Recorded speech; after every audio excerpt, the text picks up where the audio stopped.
Welcome back to another episode of the Tim Macy Show. We have fought it and just battled through some technical difficulties, but we got the right things in place. And so, audience, for you listening in your car, on your run, wherever you are, today I grace you with the presence of my friend, Jessie Rodriguez. Jessie, what's going on, man? All right, hold on. First off, in my defense, Tim, I expected this to be like a FaceTime on a cell phone, okay? I'm sorry that I was not properly ready for this elaborate website that you have here that like takes all my bandwidth to my house, okay? Listen, we play no games here, all right? We put out a high quality podcast product for the peoples, okay? This care is a lot. legit. You It know? is legit. Like it is 100%. Wait, I thought it was going to be Zoom, dude. This is okay. So what's up? I am ready. I'm sorry about the technical difficulties. Hello to everybody that's in the Tim Macy world. I'm so pumped to be on this call right now.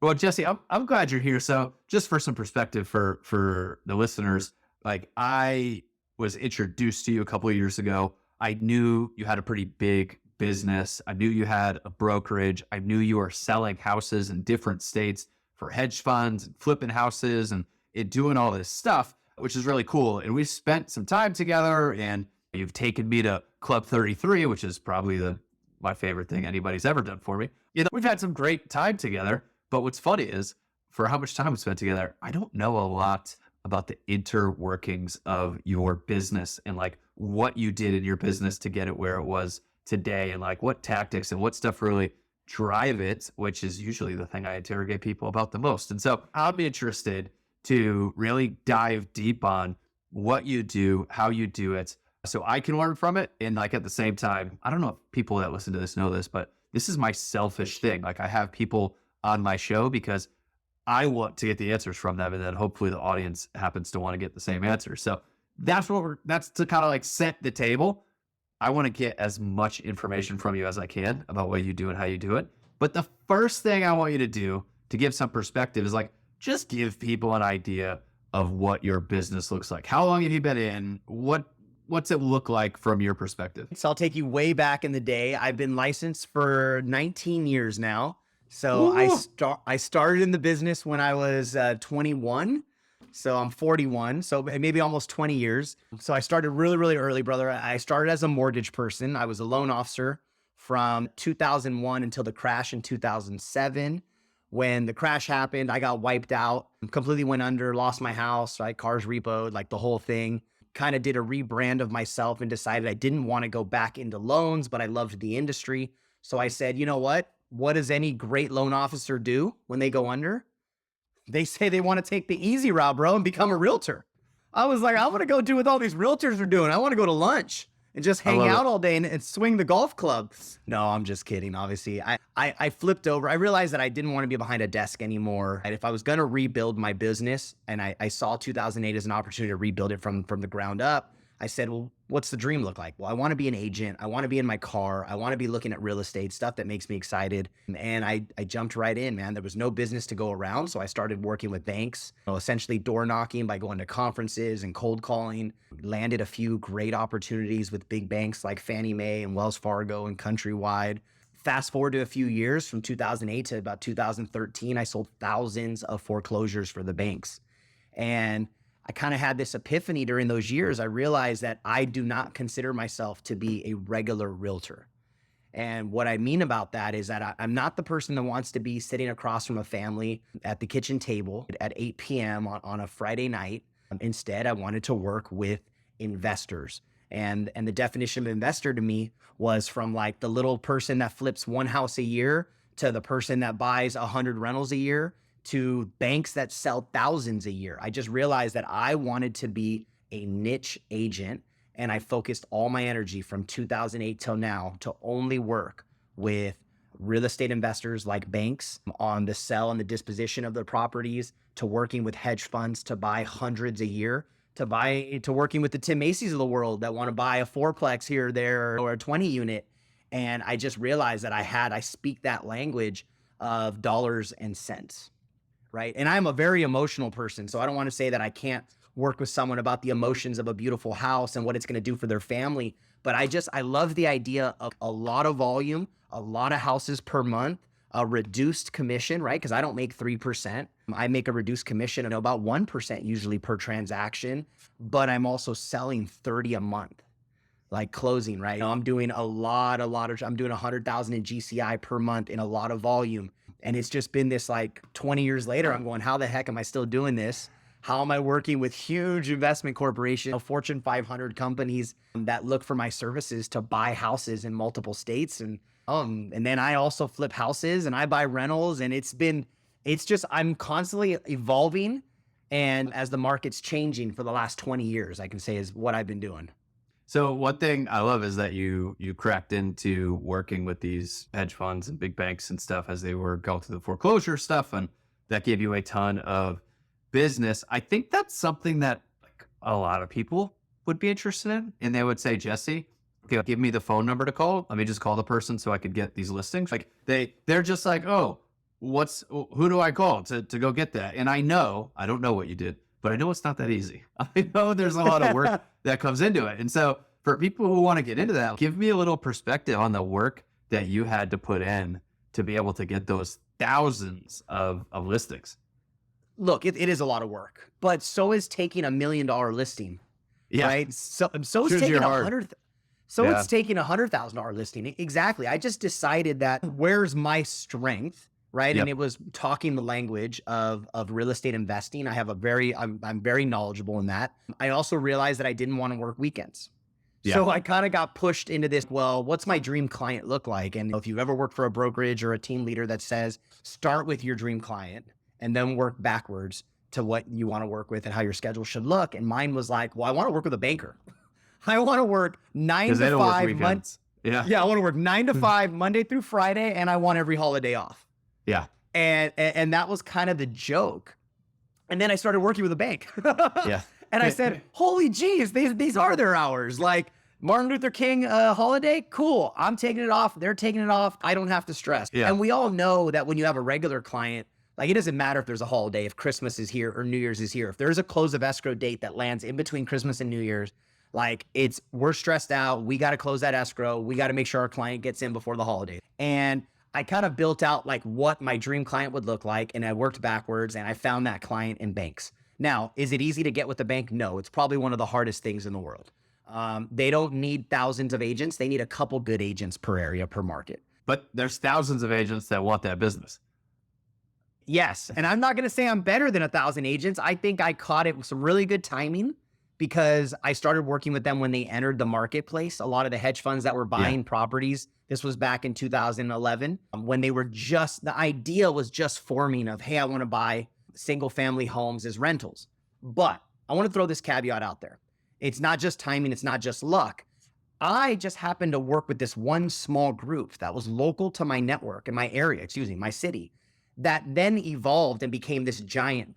I just took a chance on a normal group of dudes that ended up turning into buying 10,000 homes and then sold that to a big hedge fund someday. So the moral is I work with hedge funds today, but really what I work with is a small group of local investors. And you never know which one of those could become the next big hedge fund. But we don't need to work with hedge funds. It's a buzzword, dude. And I hate saying hedge funds. Like, honestly, who needs a hedge fund? You could work with me. I buy 30 houses a year. Yeah. Where's the realtor that says, Jesse, you buy 30 houses, you flip them every single year. I want to be your guy. Let me find you 30 deals. I mean, Tim, would you like 30 transactions with me every single year that you can represent me as the buyer and I'll relist them with you when I flip them? So that's 60 sides. Yeah. And I'm a little dude and there's 1,000 of me. Yeah. I like that. I think one of the things that's interesting, at least from my experience, and I think it sounds like the same thing that you had. I mean, I had we'll call it an institutional client instead of a hedge fund. We'll call it an institutional client. I had I had 3 of these kind of clients, and they all came from, like you said, helping someone that was an investor, knowing how to talk to them, knowing what was important to them, and helping them get to the closing in a way that they were happy with. And then, a lot of those people tend to know the guy that may be the asset manager at the bank. And when they raise their hand, they're like, hey, I see you're flipping houses in San Antonio. What agent do you like? And then I get recommended. And I think we did 40 transactions, which for me was a ton. with an asset manager that was foreclosing on stuff. I think one of the things that you mentioned though was when we got that business, man, we executed it well. I understood that they want a smooth, easy transaction. And they want to get rid of these things for the most amount of money they can get. And so I paid to have the place cleaned up. I paid to have a bunch of this stuff done. I kept an invoice. They paid me back at closing, but I made it as easy as possible for them, where again, we're thinking about the banker who just wants to work 9 to 5, where they're just sitting there and they're like, yep, Tim's doing his thing. Okay, boom, closing. I get my money. That happens. I was not calling them with BS like we normally have to work through with sellers. I just say, hey, I got it. We'll close it. Good, done. And I think that is a part that nobody wants to talk about is like everybody gets these opportunities. I don't even think they realize that they're fumbling the football and missing them.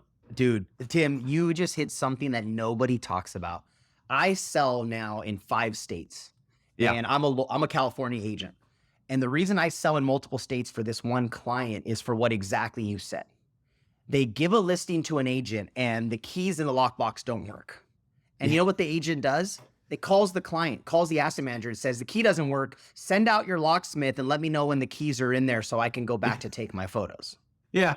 You know what I say? Yeah. I kicked the effing door down and I got in, I took my photos. Here's my broker priced opinion. And I had someone come repair the door. Here's an invoice for $100. Oh, you don't want to pay it? Cool. I'll eat the cost. Let's get it listed. I started realizing the pain points of these clients of they're managing thousands across the country or hundreds, and I've got 5 for them. And why am I too good to say, hey, go do this and let me know, right? Like the prima donna realtor mentality that happens sometimes. Well, look, I'm not selling a $3 million house, right? I'm dealing with houses that there could be homeless people in there. They're boarded up. The pipes have been stolen, the copper, the keys are constantly missing. And if every time I have to call my asset manager to tell them there's a problem, right? Like they know there's a problem. That's why they gave it to me, right? They're not selling the perfect home that's a perfect rental that they get a ton of money on. They're selling the stuff that doesn't rent well, that's like in a community that they mispurchase. So I don't need to call them. I only give them solutions. And it's worked really well for the last 10 years of working with them, that they reward me with more states, more areas, more listings. And I think that comes from knowing my role. And it goes back though to the beginning, is knowing what my dream client is. I work well with that client. The client I don't work well with is when there's 3 up-leg transactions happening and there's all this stuff that has to be I can't manage people's emotions, but I can manage expectations when it comes to a vacant property, because I will that to the end. I will do whatever I need to do, right? I've done lots of houses that I've made $0 on because it was the right thing to do for my client to just kind of keep the machine moving. I didn't nickel and dime over, hey, I didn't get reimbursed $500 for a window board up. It's so what? It's no big deal, man. I'm going to get another listing. Let's continue to move. Let's keep it rolling. And that's happened from the first listing to the 1,000th listing. Like a lot of people are going to think, well, of course, Jesse, you can do that now. You get all their business. It happened in the beginning. It's more important in the beginning. Dude, yeah. I got some of this business early. I did not have some big bank account to be paying $1,500 for some of these minor repairs that we were front the cost on. It was not an easy thing to do it, but I, like you, saw that it's what it was going to take to get the next deal. Now, I harp on the fact because it's different. Like a lot of our agents, they need to have the client very involved. The client wants to be involved. The client wants to know what's going on. The client wants to know every single little thing.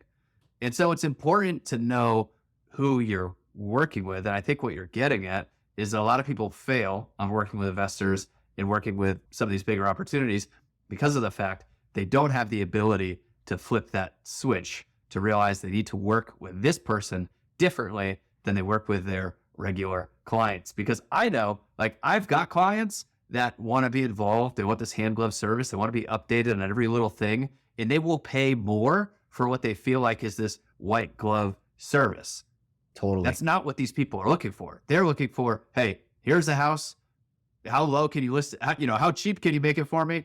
And how little can I hear about it? And when does it close? Like, it's a whole different thing. And I think as agents, you have to be able to see who your client is and then be able to adjust because everybody's different. Yeah, man. I mean, you've got that beautiful turnkey home, which is you're trying to get a premium. And then you have a distressed asset, which comes with, I'm obviously never trying to sell something like quick and dirty for below market, right? That's never the goal. It's always to get top dollar for the client.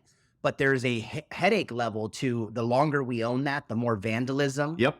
Yeah. Right. The more like insurance situations, they could get burned down. Someone could get hurt. Right. So that's the liability side that they say, we need to move that off our plate now and get the most you can for it in the quickest amount of time. And then there's the big, beautiful turnkey flip. That's, hey, we need to get as much as we can for it because we've invested so much capital. Right. And I have all these different types of clients, and it's always knowing what's their end goal in mind. But I can tell you that. Here's one thing. It sounds small, but it's big that you mentioned it. It's if you're dealing with a client like this, the minute you say, look, Jesse, in my experience with the holding costs and the liability around this stuff, it's just best that we get this thing sold quickly. So we could go back on market, but I don't know how much longer you want to hold this thing and what that does for your ROI. The fact that I'm looking at it through that perspective and I'm talking to the person in that way, they immediately are going to listen to me more. Because what they're saying is, oh, Tim thinks like I do. What I say, look, in my experience, the holding cost is just going to eat up any potential extra on the ROI by trying to spend 3 months getting more for this property. They're like, God, Tim, holding costs crush me every time. And you just using that one little term and just showing the client that you think like they do is what wins rapport and will help you out a ton working with this type of environment. And if an agent that listens on this podcast says, man, I wish I could be in this niche. I want to be in this niche. It's key what you're saying. It's like, well, you got to learn the words of this business, which are different, right? Cash on cash return, ROI, NOI. So you need to be like an investor. And I think that for me, I started working with all these banks and investors before I became an investor. So they kind of trained me to become an investor.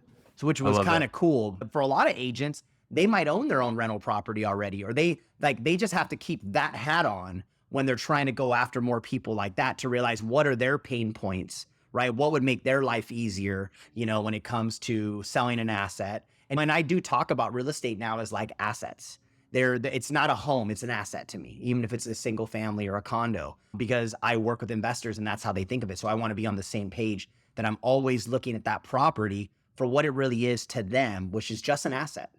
Right. Or if they're getting rid of it, it's a liability to them for some reason. And it's why is it? And how can I help their situation to get them some capital so that we can then redeploy their capital, right? There's a whole nother word. Like an investor, when they're selling something, isn't always because they want the money back in their bank account. Could be that they've reached what they thought was the top level of return that they can make on that asset. So it's let's get them their money and let me now present them another asset. Yeah. And now I just got a listing and I got to buy, right? Yeah. And then we can get into tax deferred exchanges for them, which now helps them with like their tax basis and things like that. And then you become this resource. I see realtors that are like, man, I can only do my 10 or 12 deals a year, Jesse. I can't break through. I don't know what to do. And it's, well, if you really start to target who your client is and how you can bring more and more value, if it's a standard sell client, then it's okay, well, we need to help you grow a bigger sphere of influence. Because if that target person that you love working with is a family, well, they may only be selling every 3 to 7 years, which means you have to have a bigger bucket to get more transactions out of it, right? Stuff like that. So it's probably the greatest business, man. When I made the pivot in 2008 to being a realtor, I love it so much because I get to be so creative. Every transaction's a Lego to me now. And it's like, how can I move it around to build this awesome item? And it's been fun. And I think it's what keeps me going. And plus, I really think when you get into this world of investing or working with investors, as the market's changing, there's more opportunity created, right? Interest rates have been high the last year and a half. Oh my God, investors aren't buying, right? Well, that's not true. There was still a lot of investors buying. I had to find new investors, different investors. Hedge funds weren't buying because the cost of capital was too high. But short-term investors like flippers, if you could get them a deal, would buy, fix, and turn it again really quick. And that created more transactions. So there's always business that can come from working with investors, which is why I'm so bullish on investors. Now they do come with their headaches. Like, Of course. So one thing though, I think when people are trying to work with investors, you have to build a rapport, and you build a rapport in a different way. And so many times I know that because I'm in this position now where I have agents asking me questions all the time, and like we're trying to help them build their businesses in different ways. And so I just had one of my agents is trying to get a like 15 house neighborhood development deal, work a deal with that developer for all 15 of those listings. Nice. And it's cool. And I think so many times in these pitches, we're thinking about, okay, I gotta show them like all the marketing I'm gonna do. I gotta show them how much stuff I'm gonna do, how I'm gonna make their life easier, and all this other stuff. And I think the best way I've won rapport with investors, and especially like high net worth individuals with a lot of money, is not in the things that I do, but it's about the questions that I ask them. And so if I meet with somebody who's flipping a house, I got to tell them about the great videos we do and all this other stuff. I'm saying like, hey, so what are your holding costs on this project? I want to know what kind of holding costs they have, because I want to know whether price or time is more important to them. Yeah. And it's like that type of stuff. And then like you said, okay, are you cashing out, or are you looking to roll your money forward and keep the ROI going? Or are you kind of like cashing out and calling it a day?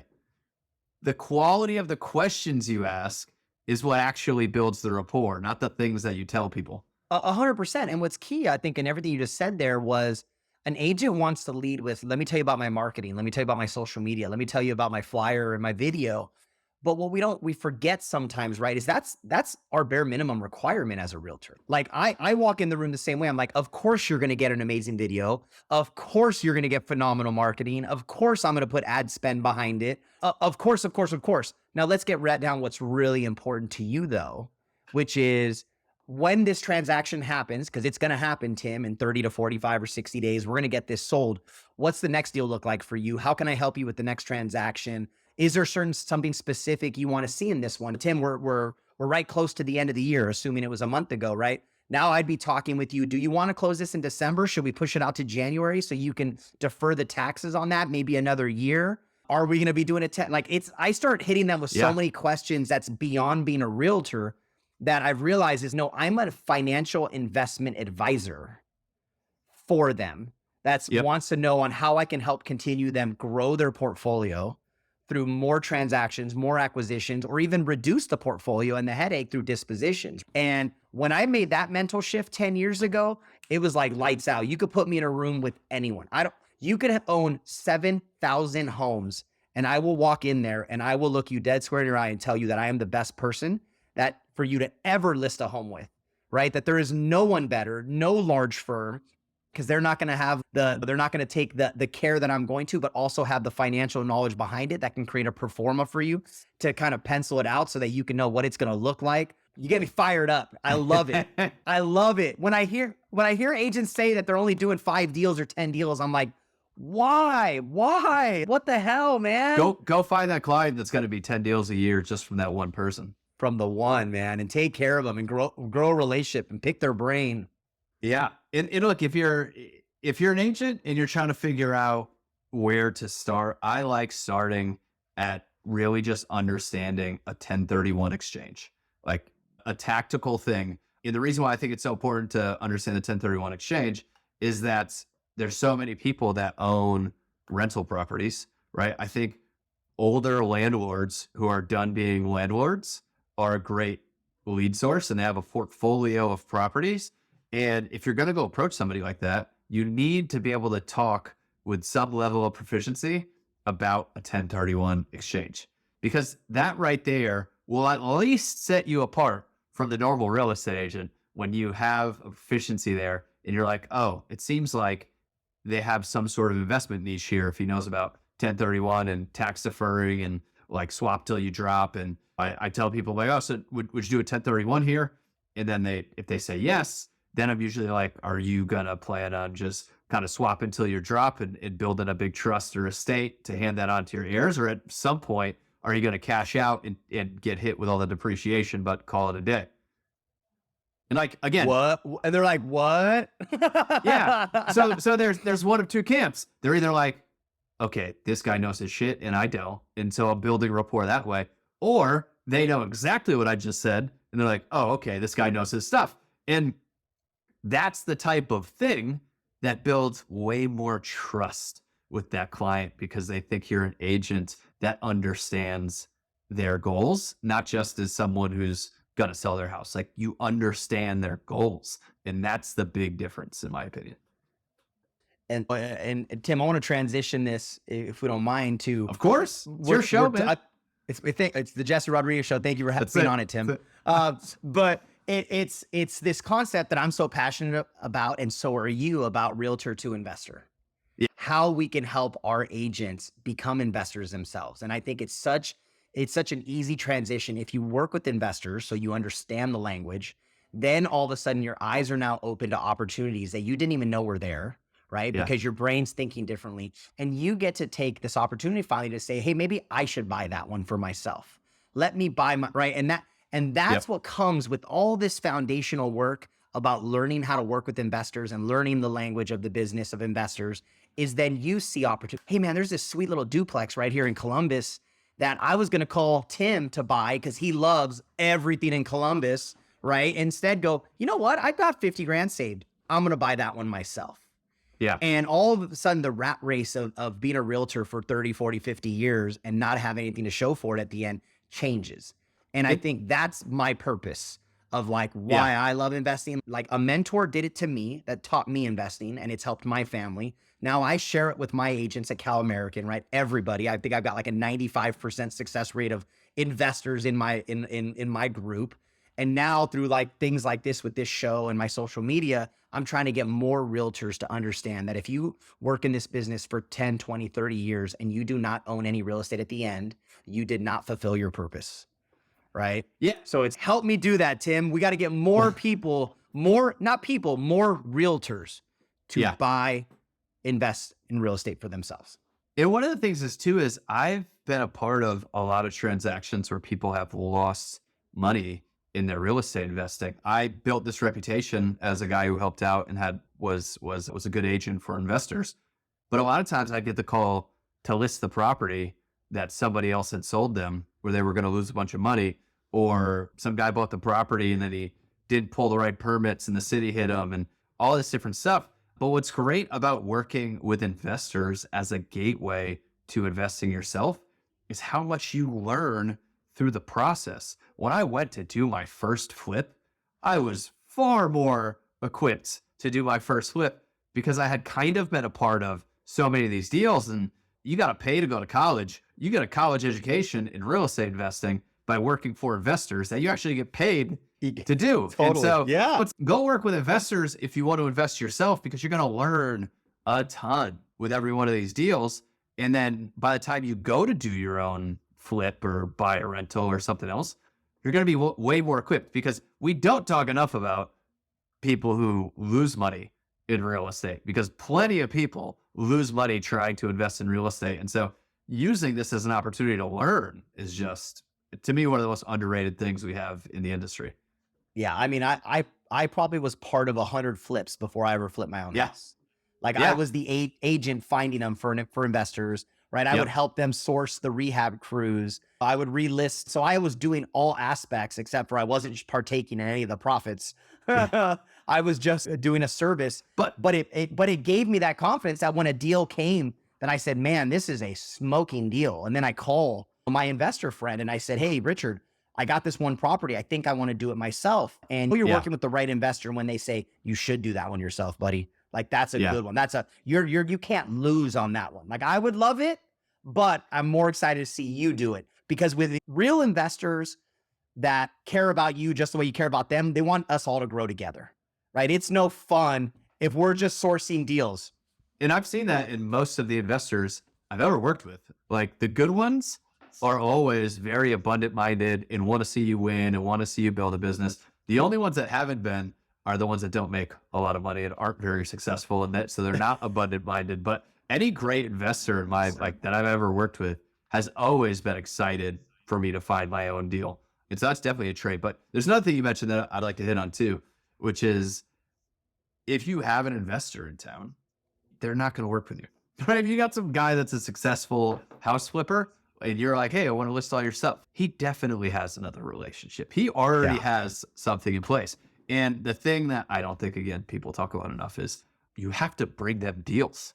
You have to bring them a deal that they wouldn't have had without you. And that's where the value is. And so all the time I hear, oh, I need to find a mentor, right? I need to find a mentor. And no great real estate person is just waiting for someone to reach out to mentor them. They're probably pretty busy, right? Like if we took every coffee, well, can I just take you to coffee to pick your brain? I don't know who started that as a good idea for people to do, but it's just, no, I don't just hand out my time freely. Like I've got a business, I've got a family, I've got all this other stuff.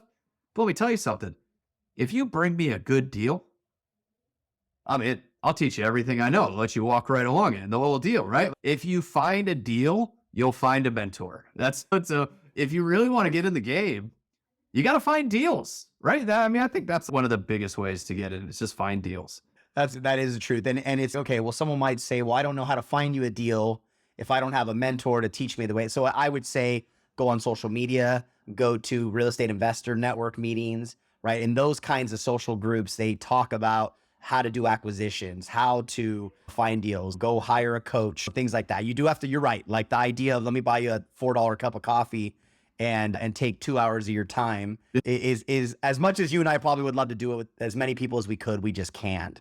I mean, if someone started throwing around steak dinners, I'd be like a little more, all right, well, like mac and cheese, baked potato, and a filet mignon. Yeah, but what if somebody brought you a 60% deal and was like, hey, will you do this with me? Oh, yeah. All day long. I mean, I partner on 50% of my deals with people usually because the way I see it is if you bring me the deal, you're my partner. If you represent me and I relist with you, you're also considered a partner if we're actually equity sharing on the deal, depending on the profit, right? Yeah. I mean, that's always the number one way to do it, right? You come across a great deal, bring it to an investor, be a partner, find the right investor though, so that they actually teach you and don't just do all the work and give you a piece of the money. But yeah, that's what I would do is if you have somebody in mind that is somebody that you want to work with and you're like, man, this is the person that I would want to mentor me or whatever, go find them a great deal. Like that's the best way I've seen to really kind of get your foot in to get it done. And here's the other thing that I heard you kind of mentioning too, that you did hundreds of houses before you did your own.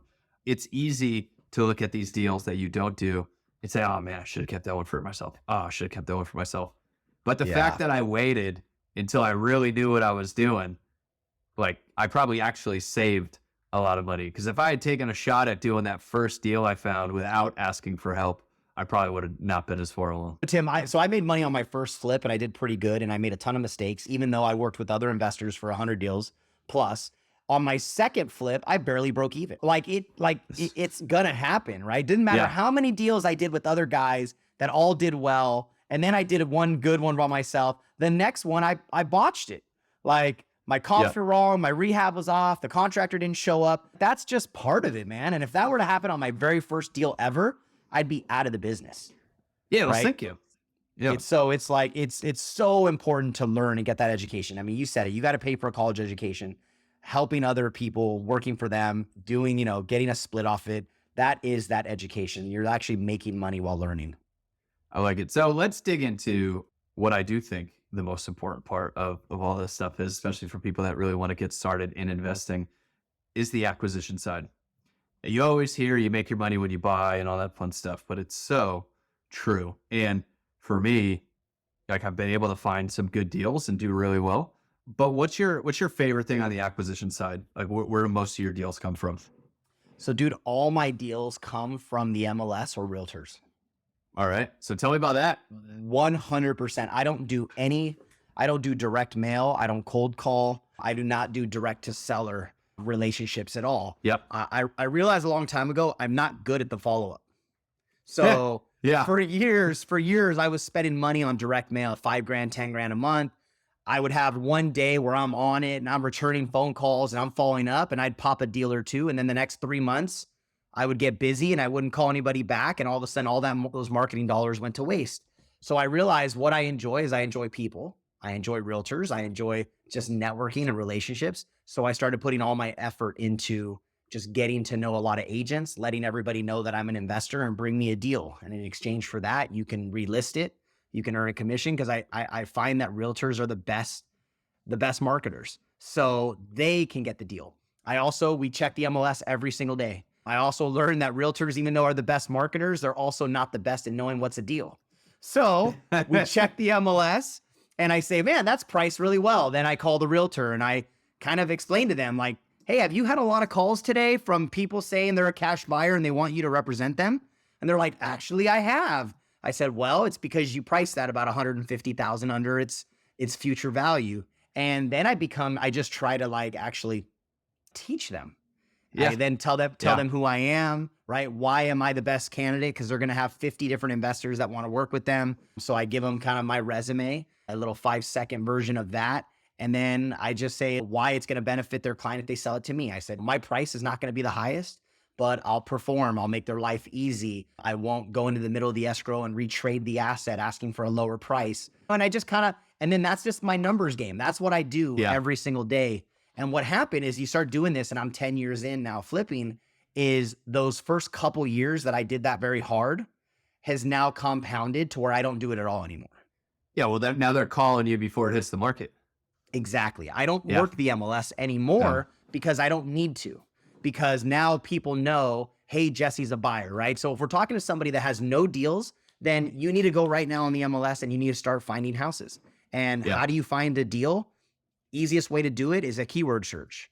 Go in the MLS as a realtor and go into your keyword section and type in, what are the keywords that an agent, Tim, if they were to list a house that needs work, what do us as realtors usually put in the description if it needs work? Original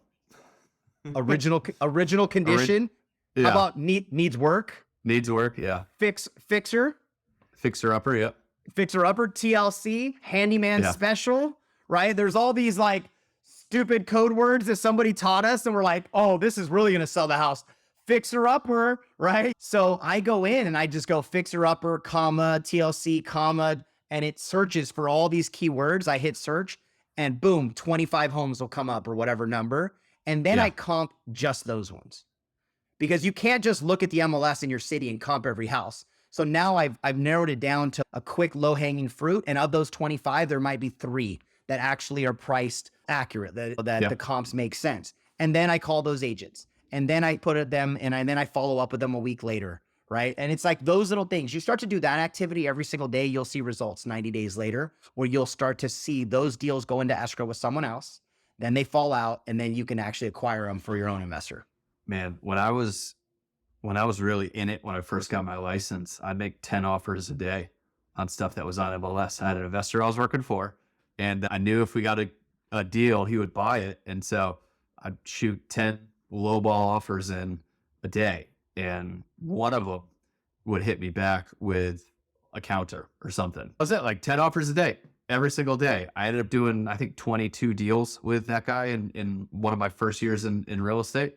But it's kind of like what you said is important too, though, is it when you put the work in to do this stuff, when you make a bunch of offers, when you go find these deals, go do this stuff, just like your real estate business, when you build a reputation as someone who gets these deals done, now all of a sudden people just start calling you with the deals, and you don't have to be out there prospecting all the time. But there's no way around the hard work on the front end. There's no way to build what you've built without hitting the streets. I was door knocking vacant cat poop houses and then hitting the neighbors to find out what was going on with it. I hit the streets to find deals, and now people send me stuff all the time. They're like, hey, I heard my aunt's friend has a house with airship issues. What is she supposed to do? Like, now all of a sudden people bring me all the problems because they know that that's what I do. And a lot of us as agents, we are talking about how we sold this pretty house and we sold this pretty house and we've got this pretty listing, and we look like what people I think would consider a real estate agent that just sells normal houses. And so when something like this comes up, they don't think you do that. And so they don't bring you these opportunities. And so you got to be having something out there that lets the world know, hey, I deal with crazy houses. I help people through these real estate issues in order to start getting those calls. Yeah, this totally makes sense. You're right. Everybody wants to post the pretty stuff, but the ugly stuff also does really well on social media. Oh, dude, it crushes. People loved seeing the crazy hoarder houses. It was the best. One caveat I want to add to when I said you do the search and you look for it, I don't want people to think that I'm saying that I'm searching for myself. That is what an agent can do to work with someone else. So you're searching the MLS, you do the keyword, you then contact the agent and you're saying, I have a cash buyer or I am the cash buyer. But let me tell you, Tim, it wasn't me. I would search the MLS as an agent, and I would let the listing agent represent my investor every time. Yeah. So I would Yeah. do the work. I would cut myself out of it because I wanted the listing agent. And then Yep. my deal with my investor was I would get a $5,000 finder's fee up front, Yeah. right? On every deal was built in, and I would get every relist. So what happened is I became a listing agent for years. But in turn, I realized I said I became an acquisition master. So when the day I Yeah. became the investor, my call was the same. It was never different. It was just represent me as the buyer. And what happened was I built this machine that I could plug any investor in now. When I called and I said, hey, I'm a buyer, blah, blah, blah, I would say, is Tim the right buyer? Or is Tom the right Yeah. buyer? Or is Jenny the right buyer? Because now investors knew, go to Jesse, he finds deals. So that I became an acquisition firm. Yeah, and it's not hard to find somebody that is capable of buying and flipping a lot of houses. Now, here's the thing as an agent you have to do is you just have to say, hey, look, I love to find you some deals. If I find you a deal, will you give me the listing on the back end, or you make a little bit of a deal up front? But agents want investors to sign a buyer's rep with them. They're never going to sign a buyer's rep with you. They're never going to commit to only using you as an agent. And so if you go in there with that type of mentality, you're going to lose them every time. You need to go in there with the, hey, if I bring you a deal, will you let me represent you on it? And will you have this deal with me on it? Cool. And then go find them a deal. Do not get caught up in, will you sign a buyer's rep with me or anything else? Because they're gonna say, kick rocks. I don't want to work with you. And if they end up screwing you on that deal, then it's like you found out early on that they're a non-ethical investor and you don't want to work with them anyways. But I can tell you, if you bring them a deal, they probably won't, because very few people are out there bringing up good deals. And so they're going to value that relationship if you're bringing them good stuff. So, but I think that's a pretty decent, let's get going. Let's get started, agents. Like let's get more investor business into our pipeline and everything else. I'd like to talk about some bigger picture stuff with you, because you've been doing it a while, right? So tell me, what did your investing strategy and philosophy look like when you first got started? And how's it transitioned? And what's your personal investment strategy philosophy now? So when I started flipping houses, it was just about trying to make big chunks of money, right? Flipping is just a job. For some people that say it's not, it's very active. There's nothing passive about it, but you have the potential of making a lot of money, 10, 20, 50, $100,000 on a transaction. So when I started flipping, it was purely because I was like, I just want more income. I want to make as much money as I can. You fast forward 10 years later, I still flip 25 houses a year minimum. And now it's become flip the houses to take that capital and invest it in long-term. But for the first 7 or 8 years, it was just like, that was part of my job for me to make money to survive, right? Yeah. Sell houses for some investors and make a commission, flip houses for myself so I can make more money and to kind of fulfill my lifestyle. Now it's okay, flip to buy a rental, flip to buy a rental. I'm all into acquisition of long-term assets. My kids are 12, 10, and 7. I'm kind of seeing that I want to kind of get out, slow down 10 years from now, 11 years from now. So it's like, how many doors can I buy? Or not even necessarily doors. I don't really care about the door number. It's how much cash flow can I get per year? Because a lot of times I think people focus on, I want to buy 20 doors in a year. Well, 20 doors that make you $100 a door is $2,000 per month. Well, if you could find one door that makes you $2,000 a month, then you don't need to buy 20. You could buy one, right? So I put a number on the board, on my whiteboard here in my home office. It says, get to this number. And that target just keeps moving. As I get closer to it, I'm like, all right, we'll bump that number, bump that number, bump we keep that having number. Bigger trips to Disneyland. We keep getting more fun stuff. So yeah, it does get tough. I do think one of the things though that you bring up that I think is really important is like really knowing your income sources. And if you're going to start flipping houses, understanding that the money that you make is not your income.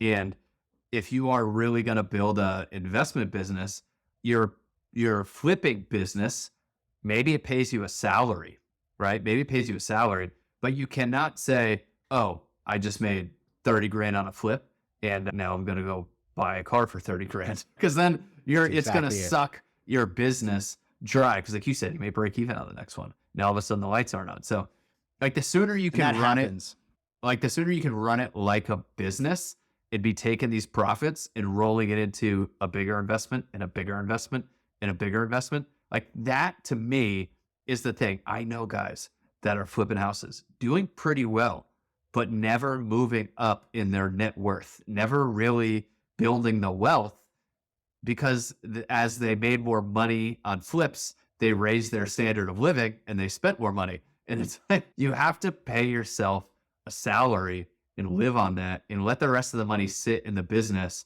where it keeps growing and doing more. But that's the toughest part about flipping houses is flipping a house, making 40 grand and saying, holy crap, Tim just made 40 grand. And it's no.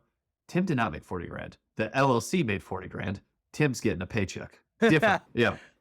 Hey, dude, you're 100% right. Cash flow and flipping is key, and people don't realize it's like you spend all these months, you get a big payday of $40,000, but that money is going to go right into the next house because hopefully you've got another project going, and you've got carrying cost payments, and you've got rehabs, and all this money kind of floats. Like, I mean, my joke is I'm the richest poor guy, and it's like because there's never money in the bank account. Like, it's just. If a closing comes in, the money's pushing right back out tomorrow. There's another EMD going out. There's 10 more rehabs happening. So I'm always broke with cash flow because there's always more projects happening. I think as for me as a flipper, the day I stop flipping is the day, right? I'll realize all those gains because no more money will go out as jobs start to close, and it's just going to start to funnel in over and over again.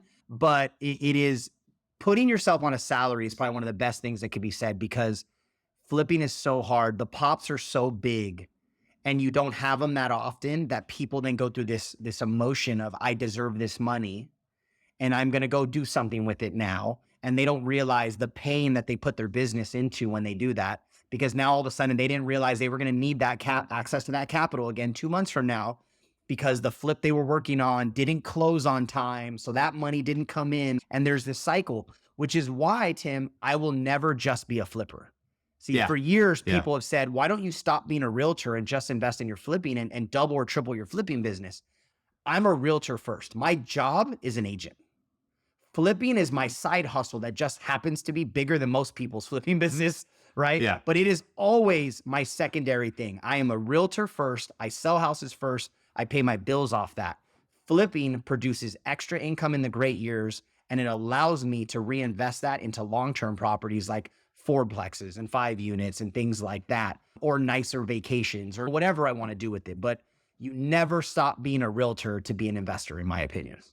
Well, and I think the habit is, and it's really the mindset of, I have this $100 bill. In this $100 bill, if I put it to work, will go bring me back a 20. And then wait a second. Now I could take the 20, right? Maybe I take the 20. I want to spend the 20. I leave the 100 there. But if I then put the 120 out and I put that to work, it'll bring me back 50. And now I've got 170.